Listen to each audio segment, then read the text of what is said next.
영과 진리로 예배를 드리는 우리 모두가 될 수 있기를 주의 이름으로 축원합니다. 저는 목회자로서 늘 예배에 대해서 신경을 많이 씁니다.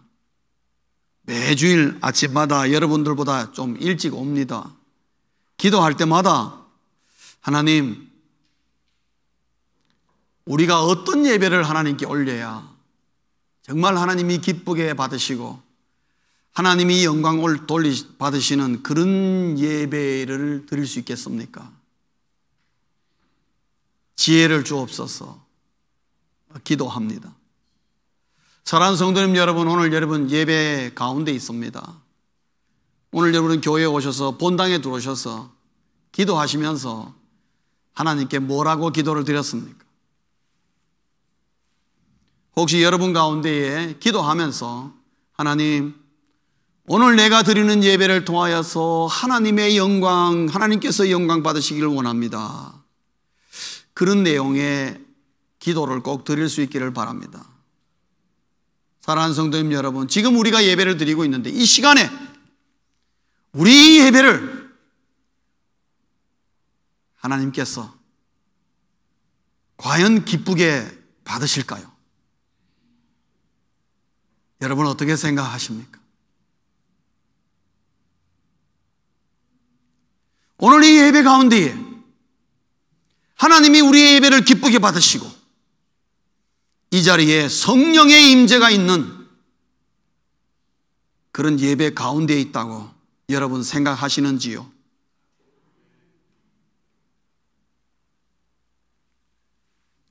아멘은 아멘이고 진짜 그럴 것인가? 정말 성령께서 이 자리에 정말 임재해 계시는가? 간절히 우리가 원하는 바지만 과연 우리 예배 가운데에 성령이 지금 임재해 계시는가?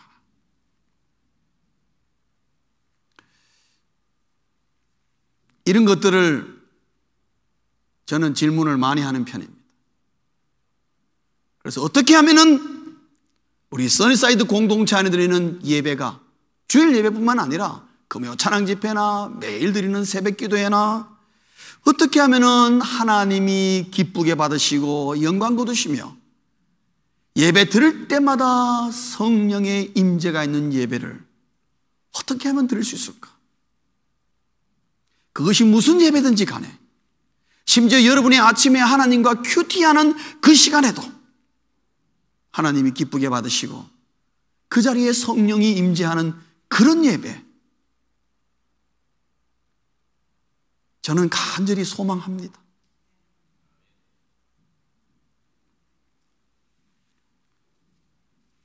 혹시라도 많은 사람들이, 특별히 예수를 모르는 사람들이 우리가 지금 드리는 이 예배를 그냥 기독교의 종교의식이라고 생각하는 사람들 굉장히 많습니다. 영 틀린 말은 아닙니다. 왜냐하면 우리 종교의식은 의식이니까요. 그러나 그렇게 말하는 사람들의 마음속에는 어떤 생각을 가지고 있냐면은 예수 믿는 사람이 예배라는 종교의식을 통해서 자기들 마음속에 일어나는 종교심을 만족시키는 것이다, 이렇게 생각하는 사람들이 많습니다. 여러분이 혹시라도 예배를 드리면서 성령의 임재가 있건 없건 하나님이 영광 거두시건 안 거두시건 그거는 내가 별 생각 안 하지만은 내 마음에 컬컬하고 내 마음에 허전한 이 마음이 예배로 말미암아 만족해 되면은 나는 그것으로 됐다고 생각하시는 분이 계시다면은 예배를 아직 잘 모르시는 분이라고 말할 수 있습니다. 물론 우리에게 그것이 필요합니다. 그러나 그것이 어떻게 하여서 내 마음에 만족함이 일어났는가 하는 그 내용을 우리는 꼭 살펴봐야 하는 것입니다. 단순히 인간이 가지고 있는 종교심으로 말미암아 그저 예배를 드렸으니까 됐다, 오늘 내가 할 일을 다 했다, 그런 마음만이 있다면 그 예배는 많이 보강되어야 되는 예배라는 것을, 또 그러한 예배자가 있다면 그런 예배자는 예배가 무엇인지에 대해서 다시 한번 깊이 생각해 보아야 한다 하는 것을 말씀드리고 싶습니다. 사랑하는 성도님 여러분, 예배는 기독교의 종교의식이지만은 그러나 오늘 우리가 이 자리에 앉아있는 우리 예배자인 우리는 그렇게 생각하기보다는 우리가 지금 드리고 있는 이 예배는 예배자가 하나님을 만나는 현장이다, 그렇게 생각하셔야 합니다. 사랑하는 성도님 여러분, 여러분의 예배를 통해서 오늘 이 시간에 우리가 예배 가운데에 여러분 모두가 하나님을 만나시기를 주의 이름으로 축원합니다. 그런 일이 우리의 가운데 구체적으로 일어난다면은 오늘 우리가 드리는 예배는 정말 성공적인 예배인 것입니다.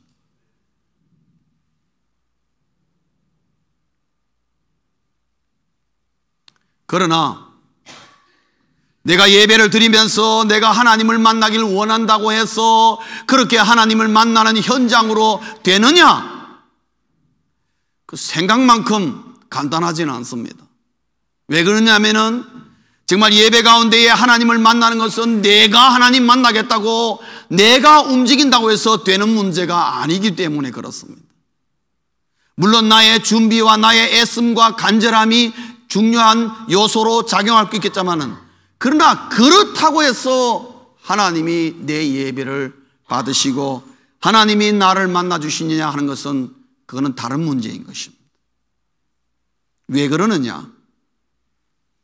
어떻게 예배자가 하나님을 만날 수 있는가라고 우리가 질문할 때에 가장 결정적인 요소는 뭐냐 하면은 그 예배 가운데에 성령이 있느냐 없느냐 하는 것입니다.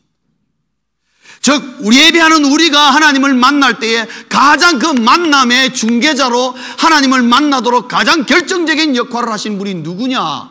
예배 가운데에 임해 계시는 성령이라는 것입니다.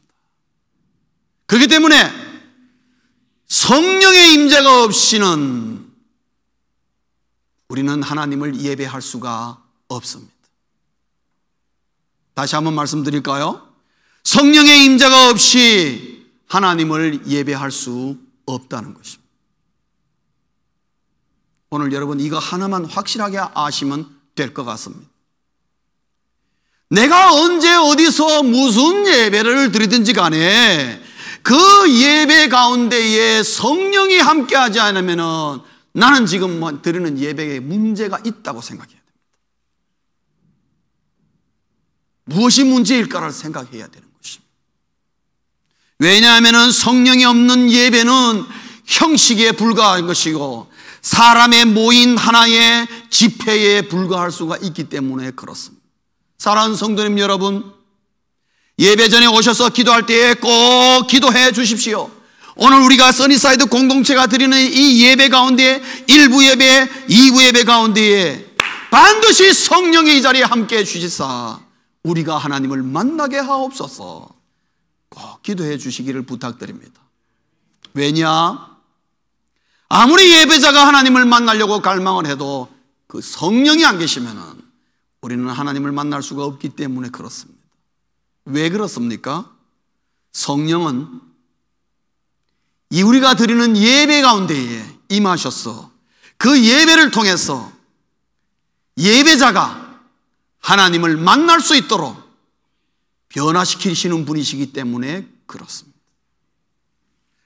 예배 가운데 성령이 임하셔서 예배 드리는 우리를 새롭게 변화시키지 않으면 영이시고 거룩한 영이신 하나님이 이 자리에 우리를 만날 수가 없는 것입니다.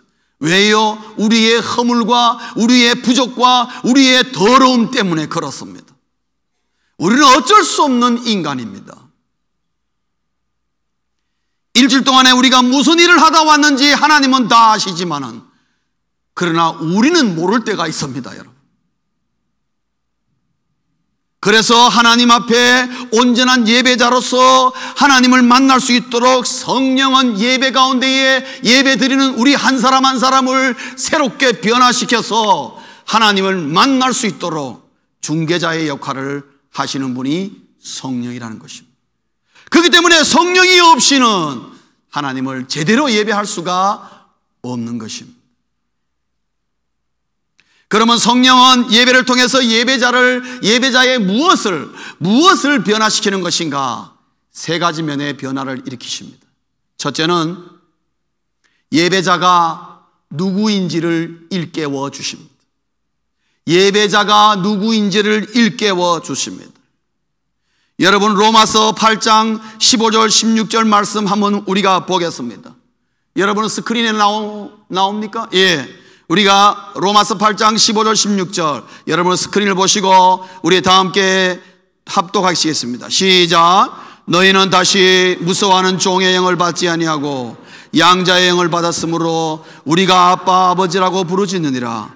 성령이 친히 우리의 영과 더불어 우리가 하나님의 자녀인 것을 증언하시나니. 누구에게 증언하신다는 겁니까? 성령이 나에게도 증언하시고 하나님께도 증언하신다는 거예요. 예배 가운데 예배 참여하는 모든 사람이 하나님의 아들과 딸이라는 것을 하나님께도 보고하고 우리에게도 알려주는 것입니다. 너가 누군 줄 아느냐? 너는 하나님의 사랑받는 아들이다. 너는 하나님의 사랑받는 딸이다. 네가 월요일부터 토요일까지 어떤 삶을 했든지 간에 너의 형편과 여건과 상관없이 너는 하나님의 양자다. 그리고 너는 하나님의 양녀다고 우리를 부추기며 우리를 붙잡아 주시는 분이 성령인 것입니다. 여러분이 양자라는 말을 우리가 잘 이해해야 됩니다. 오늘 우리가 생각하는 양자의 개념과 2000년 전에 로마 시대에 로마 사람들이 생각하는 양자의 개념과는 약간의 차이가 있습니다. 물론 자기의 친자식이 아닌 사람을 데리고 오는 건 똑같습니다. 그러나 로마 시대의 양자의 개념은 오늘 우리가 생각하는 것보다 훨씬 강한 구속력을 갖고 있습니다. 만약에 로마 시대의 어떤 한 주인이 아버지가 거지와 같고 노예 같은 사람을 한 사람 데려와서 양자로 삼으면요, 그 사람은 바로 그 사람의 친아들과 똑같은 권리와 똑같은 모든 것을 누리게 되는 것입니다. 과거에 그 사람이 노예였건 거지였건 그 아무 상관없습니다. 그거 싹 다 사라지고 완전히 그 사람의 아들로서의 똑같은 지위와 사회적인 지위, 정치적인 지위, 경제적인 지위를 그대로 누리는 것입니다. 그 모든 사람들이 그렇게 봐주는 것입니다. 사랑하는 성도님 여러분, 우리가 주 앞에 예배할 때에 성령께서는 우리에게 다가오셔서 예수 그리스도의 십자가의 은혜로 우리를 보혈로 씻으시고 우리가 하나님의 양자 되었음을, 우리가 하나님의 양녀가 되었음을 주님께서 하나님 성령이 우리에게 선포해 주는 겁니다. 그래서 너와 하나님과의 관계는 아빠라고 부를 수 있는 친밀한 관계다. 여러분, 여기 성경에 나와 있는 아빠는 우리가 말하는 아빠하고 똑같습니다. 여러분, 이 아빠라는 말은 세계 공통한 것입니다. 마음하고 똑같습니다. 마음이 똑같습니다. 여기에 성경에 나온 것은 아빠입니다. 히브리 사람들도 아버지를 아빠라고. 그럼 언제 아빠라고 여러분 부르십니까? 보통 언제 부르죠? 어릴 때 아버지를 아빠라고 많이 부릅니다. 왜요? 그때 막 흉함을 없는 거예요. 그냥 뭐 아빠에게 가서 그냥 친밀함을 나타낼 때 아빠라고. 남의 집 자식이 와가지고 아빠라고 부르지 않습니다. 그러나 자기 자식은 어떻게 해요? 아빠라고 부르는데, 그러니까 하나님 뭐냐면 네가 나의 양자지만은 나를 아빠라고 부를 수 있다고. 우리 로마 시대의 그 양자의 개념을 가지고 하나님과 우리 관계를 지금 바울은 설명하고 있는 것입니다. 그래서 그리스도인의 정체성을 분명히 확신시키고, 성령이 우리에게 무슨 마음을 두느냐? 너는 하나님의 품 안에 있는 자녀다. 웰컴, 잘 왔다. 성령이 두 팔을 벌려 우리를 맞아주시는 것이, 예배 가운데 성령이 예배자들을 제일 먼저 변화시키는 모습이 바로 그것입니다. 예수 믿는 그리스도인의 정체성을 분명히 확신시키고 내가 누구라는 것을 분명히 다시 한번 말씀해 주는 것입니다. 그래서 네가 누구며 너가 지금 누구 앞에 왔으며 너가 지금 뭐하러 왔는지를 성령은 우리에게 알려주십니다. 그래서 내 마음의 자세를 바로잡게 하고 내가 누구인지를 분명하고 지금 내 앞에 누가 와 계시는지를 분명히 깨닫도록 성령이 우리의 마음을 움직여 주시는 것입니다. 왜 그런 줄 아십니까? 우리가 월요일부터 토요일까지 세상에서 정신없이 살다가 주일이네? 그러고 막 달려오는 경우가 허다하기 때문에 그렇습니다. 남의 얘기가 아니고 제가 옛날에 집사 때 그랬습니다. 얼마나 바빴는지요. 토요일날 막 밤 12시에 어떨 땐 들어오고 그랬거든요. 11시에 들어가가지고 아침에 피곤하게 일어나가지고 뭔 주일이 이렇게 빨리 돌아오냐고. 벌써 주일이냐. 그래가지고 막 예배 시간 됐다 막 허닥닥닥 해가지고 그냥 막 그때는 저희 아이들이 어린아이였는데 그냥 막 기저귀 보따리 막 짊어지고 막 정신없이 뛰어오는 거죠. 그렇게 와가지고 예배를 드립니다. 그 마음이 정리정돈이 됐겠습니까? 부산하게 와가지고 앉아서 예배 드리는데 어떻게 그게 온전한 예배가 되겠습니까? 그러니까 예배 가운데 성령이 내 마음을 먼저 만졌어. 내가 누구라고? 내가 지금 뭐하러 왔지? 내가 지금 여기 누구 앞에 있는 거야? 내가 하는 행위가 지금 뭐야 도대체? 이걸 누가 받으시는 거야? 그런 주체와 그 다음에 내 대회의 대상을 다시 한번 성령이 내 마음속에 확인시켜 주어서 내 자세를 바로 딱 잡아주는 것입니다. 왜요? 예배자가 그래야 하기 때문에. 그렇지 않으면 하나님이 받지 않은 어떻게 하나님을 만날 수가 있겠습니까? 여러분, 미국의 대통령 이름이 누군 줄 아십니까? 오바마입니다. 오바마 맞습니까? 오바마가 여러분을 불러가지고 만나자 그랬습니다. 내일 아침 만나자고. 그럼 오늘 예배 드리기가 무섭게 비행기 타고 미리 가서 도착했을 것입니다. 그리고 옷도 집에서 제일 좋은 거 딱 입고 가면요, 그냥 가서 척커덕 만나는 거 아닙니다. 만나면 대기실에 가서 기다렸다가 정말 악수 한번 싹 하고 지나가는데도요, 미리 그 전에 가서 몇 시간 전에 가서 기다려서 다 확인되고 그러고 만납니다. 왜요? 준비가 필요하기 때문에 그렇습니다. 쉽게 만날 수 있는 사람이 아니라는 것이죠. 사랑하는 성도님 여러분, 우리가 예배 가운데 주일날 하나님 만나러 나왔는데 막 이래가 기저귀 가방 눌러매고 허걱 해가지고 들어와서 앉자마자 이게 되겠냐 이 말이죠. 그러니까 성령께서 어떻습니까? 먼저 나를 다스려 주는 겁니다. 뭐로써? 올바른 예배자가 될 수 있도록 네가 누구인지를 다스려 주는 겁니다. 이게 성령께서 예배자의 마음을 제일 먼저 변화시켜 주는 겁니다. 두 번째로 성령께서 예배를 통해 어떻게 예배자를 무엇을 변화시키는가? 예배자가 예배 가운데에 예배자에게 성령은 은사를 주신다는 거죠. 고린도전서 12장에서 14장을 여러분 보시면은 은사장으로 나옵니다. 고린도전서 12장 은사장이지요. 13장에는 사랑장이지요. 여러분 사랑도 은사입니다. 사도 바울이 말하는 은사 가운데 최고의 은사는 뭐라고 얘기합니까? 고린도전서 13장에 말하는 사랑의 은사입니다. 예수님도 제자들에게 뭐라 그랬습니까? 너희가 서로 사랑하라 그랬습니다. 아버지를 사랑같이 너희도 사랑하라. 그리고 14장에 가면 또 은사 얘기가 또 나옵니다, 여러분. 그런데 여러분 고린도전서 12장에서 13장, 14장을 여러분 보시면은요, 그 가운데 많은 내용이 뭐냐? 그 은사들이 예배 가운데 임하고 있다는 것을 말하고 있습니다. 그래서 은사를 얘기할 때 항상 사도 바울은 예배와 관련되어서 말하고 있습니다. 규정할 때에. 그 말은 무슨 말인가 하면은 그들이 고린도 교회가 교인들이 예배 가운데에 성령의 은사가 엄청나게 부어졌다는 것을 말하고 있습니다. 오히려 그것이 너무 지나쳐서 문제가 되는 것이기 때문에 그래서 고린도전서에 전서라는 편지를 쓰게 된 것이죠.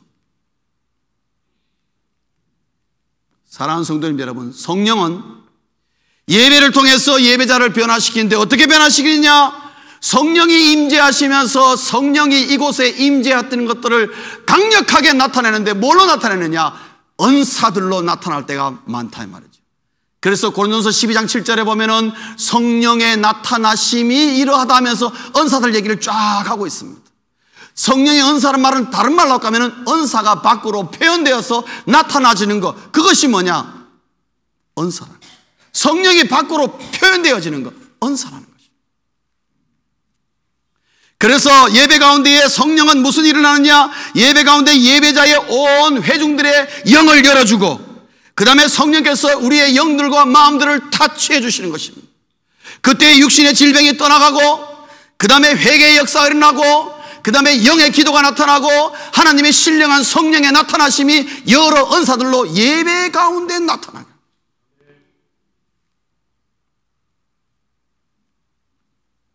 강력한 능력이 거기서 나타나요. 그래서 성령의 임재가 있는 예배에는 항상 뭔가 강력한 하나님의 역사하심이 나타나는 거예요.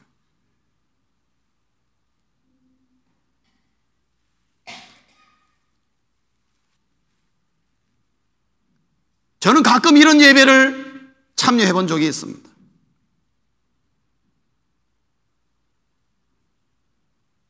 제가 어릴 때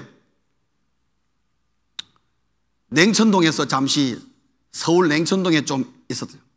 그때 오늘의 그 순복음교회가 서대문인가요? 서소문인가요? 서대문인가 있었습니다. 그 냉천동 언덕에서 쭉 내려가면 바로 순복음교회가 있었습니다. 제가 순복음교회 집회를 한번 예배를 드리러 갔습니다. 수요 저녁 예배인 걸로 알고 있습니다. 제가 중학교 3학년 때 갔습니다. 가보고 제가 너무 놀랐습니다. 왜 놀랐냐면은 세상에 그런 예배를 내가 난생 처음 봤기 때문에. 저는 한 번도 그런 예배를 본 적이 없어요. 아, 이 예배 뭐 이런 예배가 다 있구나. 근데 지금 가만히 생각하니까 성령의 임재가 강력한 예배를 드리고 있었던 거예요. 대단했다는 거예요. 대단했다. 너무나 놀랐습니다. 제가 중학교 3학년, 저는 어릴 때부터 교회를 다니면서 예배란 예배는 정말 제가 많이 봤다고 생각하는데, 와, 그런 예배를 처음 본 거예요. 이야, 세상에 이런 예배가 다 있구나. 지금 생각해 볼 때 그 예배 가운데에 성령의 임재가 있으니까 저렇게 되는 거예요.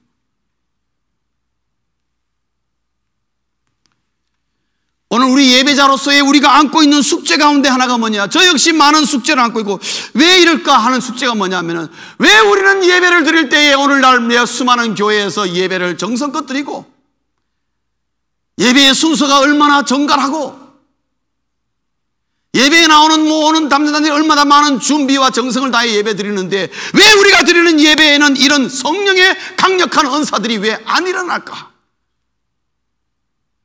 성도님 여러분 어떻게 생각하십니까? 저의 숙제예요. 여러분의 숙제입니다. 여러분 성경의 초대교회의 예배 현황을 우리가 잘 볼 수는 없습니다만은 힐끗힐끗 보면요 성령의 임재가 강력했다는 걸 말하고 있어요. 사도행전에 보시면 여러분 대단했습니다. 왜 그것이 오늘 우리의 예배 현장에서 왜 안 일어날까? 숙제입니다, 여러분. 여러분 우리 함께 기도하십시다. 하나님, 우리 교회가 써니사이드 공동체가 예배 드릴 때에 이곳에 성령의 임재가 나타나고 성령의 임재의 증거로 말미암아 하늘로부터 엄청난 은사를 부어 주시옵소서. 함께 기도하십시다.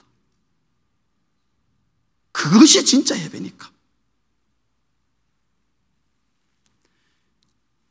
여러분 성경에 보시면은 특별히 고린도전서가 강하게 나타나기 때문에 제가 말씀을 드립니다. 그리고 거기 보면 예배 가운데 많은 은사들이 나타났단 말이죠. 그래서 여러분 기억하십시오. 성령은 예배를 통해서 예배자를 변화시키는데 어떻게 변화시키느냐? 은사를 주심으로 말미암아 변화시킵니다. 사랑하는 성도님 여러분, 성령의 은사가 모든 것은 아닙니다. 그러나 예수 믿는 사람이 성령의 은사를, 성령의 임재로 말미암아 성령의 은사를 경험할 때에 그 사람은 어디 나가서 예수를 부인하진 않습니다. 왜요? 너무나 확실한 경험을 해봤기 때문에. 그래서 우리에게 은사가 필요할 때가 있는 것입니다. 은사가 모든 것은 아닙니다, 여러분. 여러분 은사 가지고 함부로 자랑하거나 교만하지 마십시오. 그거는 큰 실수하는 것입니다. 우리의 믿음을 견고하게 하기 위해서, 우리의 신앙의 어떤 방향을 정확하게 잡기 위해서 성령이 임재하시면서 우리에게 은사를 부어줄 때가 많이 있단 말이죠. 가장 보편적인 것이 여러분 방언입니다. 그렇죠? 방언입니다. 그럼 방언 난 못 받아서 목사님 나는 성령의 임재라는 걸 모르는 사람이 꼭 그렇지는 않습니다, 여러분. 오해하지 마십시오.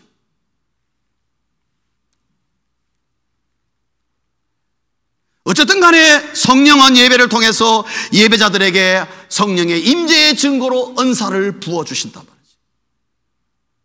저는 2000년 전에 고린도 교회에 임하였던 그 성령의 임재와 그 은사가 2000년 지난 오늘 우리 써니사이드 교회에도 똑같이 얼마든지 성령께서 그렇게 하실 줄 믿습니다. 같은 성령 아니겠습니까? 세 번째로 성령은 예배를 통해 예배자를 변화시키는데 어떻게 변화시키는 거냐? 셋째로 예배자에게 찬양과 감사의 마음을 불러일으킨다는 거죠. 찬양과 감사의 마음을 불러일으킨다. 사랑하는 성도님 여러분, 우리의 예배가 성공적인 예배라면은 우리는 집에 돌아가기 전에 하나님을 찬양하고 하나님 앞에 감사하고 온 마음을 다하여 예배가 끝난데도 집에 갈 생각을 안 하고 돌아서서 예배 다시 한번 드리시다고 이렇게 말할 정도로 그런 일들이 어떻게 일어나느냐? 성령이 예배자에게 찬양과 감사의 마음을 불어일으킬 때에 그 마음이 예배자에게 예배의 감격을 누리게 만드는 것입니다. 성령은 오늘도 우리에게 어떻게 되길 원하느냐? 왜 변화시키느냐? 우리로 하여금 예배의 감격을 누리게 하기 위해서. 예배가 얼마나 황홀한 순간이며 내가 하나님을 만나며 성령의 임재를 경험하는 것이 우리 인생에게 있어서 가장 행복한 순간이라는 것을 하나님은, 성령은 우리에게 알려주기를 원하십니다. 그래서 성령은 예배를 통해서 예배자에게 그들로 하여금 심령의 변화를 일으켜서 예배 가운데 예배의 감격을 누리고 찬양과 감사가 저절로 터져나오도록 성령은 그런 예배를 생각하며 준비하며 기다리며 그런 예배자들을 주님께서 다스려가고 그런 예배를 만들어가는 것이죠. 그래서 성령은 예배를 통해 예배자에게 예배자가 누구인지를 일깨워 주시고 예배를 통해서 예배자에게 은사를 주시고 그리고 예배자에게 찬양과 감사의 마음을 불러 일으키십니다. 그래서 에베소서 5장 18절 20절에 보면은 너희는 성령 충만함을 받으라. 왜 그러느냐? 시와 찬미와 신령할 노래들로 하나님을 찬송하고 온 마음을 다하여 하나님께 찬양하며 19절 20절에 가면은 하나님 앞에 감사하도록 하기 위해서 성령 충만 받으라 그럽니다.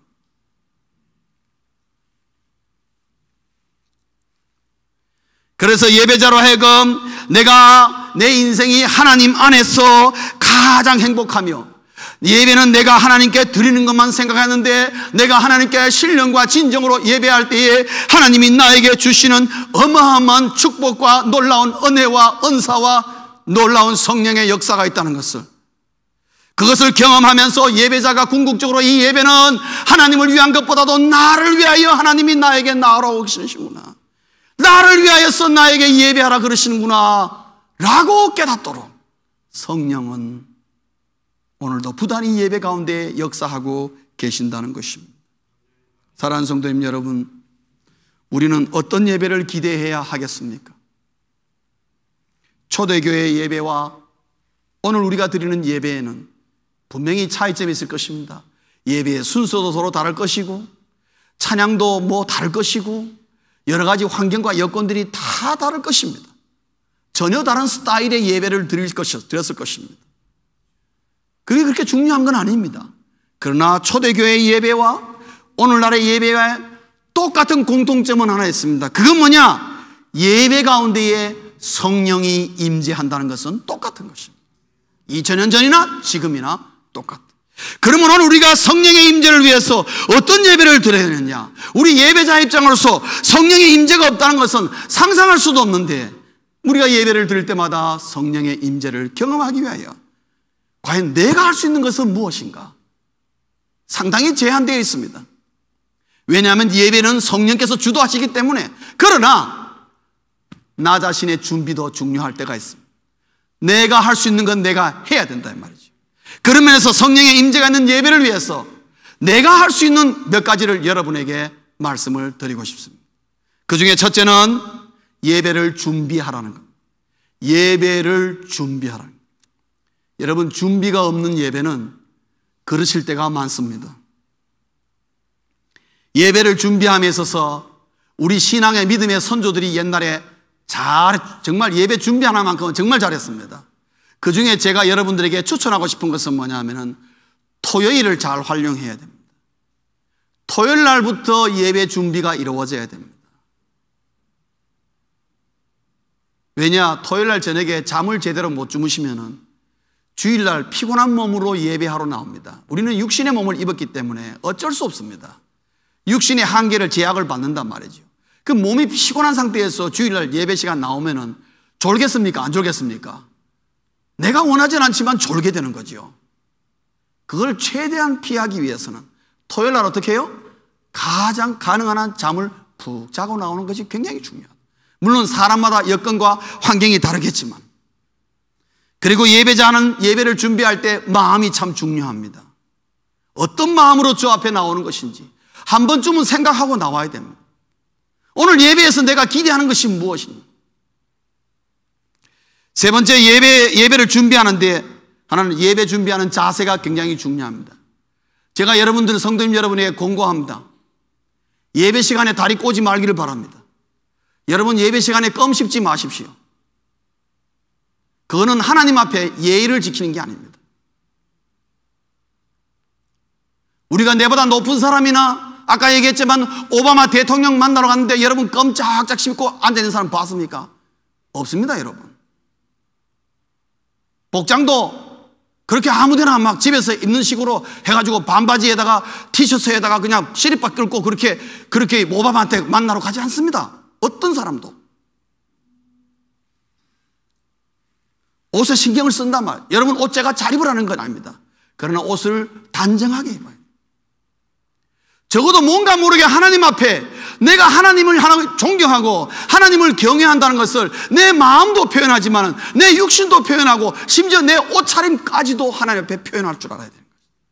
모든 것을 동원하여서 하나님 앞에 내가 하나님을 기대하고 하나님을 예배하며 하나님을 경외하는 것을 표현하셔야 됩니다. 무슨 말인지 이해하시겠습니까? 예. 제가 부탁드리는 것은요, 예배를 준비하는 의미에서 여러분 지각하지 마십시오. 지각하면 벌써 반은 까먹고 들어가는 것입니다, 여러분. 보통 5분 정도 지각합니다. 지각하는 사람 많이 지각하셔서 5분 정도 지각합니다. 일반적으로 보면은 5분 때문에요, 그날 예배를 망칠 수가 있다는 걸 여러분 아셔야 됩니다. 예배 시간 한 10분 전이나 15분 전에 오셔서 준비하는 게 중요합니다. 제가 여러분에게 부탁하는 것은 헌금도 미리 준비하는 거예요. 우리 믿음의 선조들 보면요, 토요일 날 벌써 헌금을 다 준비해 놓습니다. 그래서 성경에 갈피나 어디에 탁 넣어 놓습니다. 그러니까 주일날 들으면서 바로 그냥 헌금을. 왜냐하면 이것이 예배를 준비하는 모습입니다. 여러분, 별거 아닌 것 같고 어떤 면에서 참 율법적인 것 같지만, 그러나 겉으로 보이는 모습도 하나님은 우리의 속마음뿐만 아니라 겉으로 보이는 모습까지도 우리 하나님은 다 받으신다 이 말이죠. 우리의 최선의 모습을 어떻게 표현할 수 있을까? 하나님 앞에 나올 때 내가 어떻게 해야 최선의 모습으로 나올 수 있을까? 생각하고 나와야 되는 것입니다. 두 번째로, 성령의 임재가 있는 예배를 위해서 기도로 준비하라는 것입니다. 제일 좋은 것은 예배 시간 전 10분, 15분 전에 나오셔서 엎드려 하나님 앞에 기도로 준비하는 것 정말 좋습니다. 여러분에게 강력히 권합니다. 기도로 준비하는 것 굉장히 좋습니다. 기도로 여러분 일찍 나오셔서 미리 기도로 준비하고 드리는 예배와 그냥 급하게 돌아서 예배 드리는 것하고는 분명히 차이가 있습니다. 그건 여러분이 잘 아실 것입니다. 세 번째로는 예배에 집중하라는 것입니다. 예배에 집중하는 것입니다. 여러분, 잡생각을 물리치십시오. 집에 스토브를 잠그고 왔나, 껐나 안 껐나 걱정하지만 다 끄고 왔습니다. 걱정하지 마세요. 그러니까 걱정 안 하셔도 돼요. 그런데 이상하게 말입니다. 예배만 드리려고 그러면 사단마귀가 잡생각을 밀어넣습니다, 여러분. 왜 그렇습니까? 희한합니다. 전혀 잡생각 안 하다가 예배 드리려고 그러면 잡생각 나고요, 기도하려고 그러면 잡생각 나옵니다. 희한합니다. 여러분, 그거는 악한 영들의 작용입니다. 물리쳐야 하시는 것입니다. 예배에 집중하기 위해서 방해 요소를 제거하는 것입니다. 그래서 저는 예배 드릴 때 우리 이 본당의 템퍼러스, 이 온도를 저는 중요하게 다룹니다, 여러분. 더워도 안 되고 추워도 안 되고 어떻게 하면 적정 온도를, 왜요? 사람이 더우면은 예배를 집중할 수 있습니까? 집중을 못하죠. 추우면은요 집중 잘 안 되지요. 적정한 온도를, 예배 시간에 문을 제가 다 닫게 합니다. 왜요? 예배에 방해되는 요소를 최대한 막아보려고. 찬양과 미디어와 모든 것을 제가 잘 점검하고 면밀하게 자꾸만 살피려고 그러는 이유는 뭐냐? 예배에 방해되는 요소를 제해버리려고. 그래야 우리가 예배에 집중할 수 있기 때문에 그렇습니다. 여러분, 이 강의상 뒤에 뭐 화려한 거 아무것도 없습니다. 우리에게 가능한 한 저는 미니마이즈, 이 뒤에는 무조건 미니멈으로 해놔야 된다고 생각합니다. 왜요? 이 뒤가 너무 화려하면 어떻게 되죠? 예배에 집중하는데 지장을 줄까 봐. 우리가 하나님을 향하여 초점을 맞추는데 지장을 줄까 싶어서 최대한으로.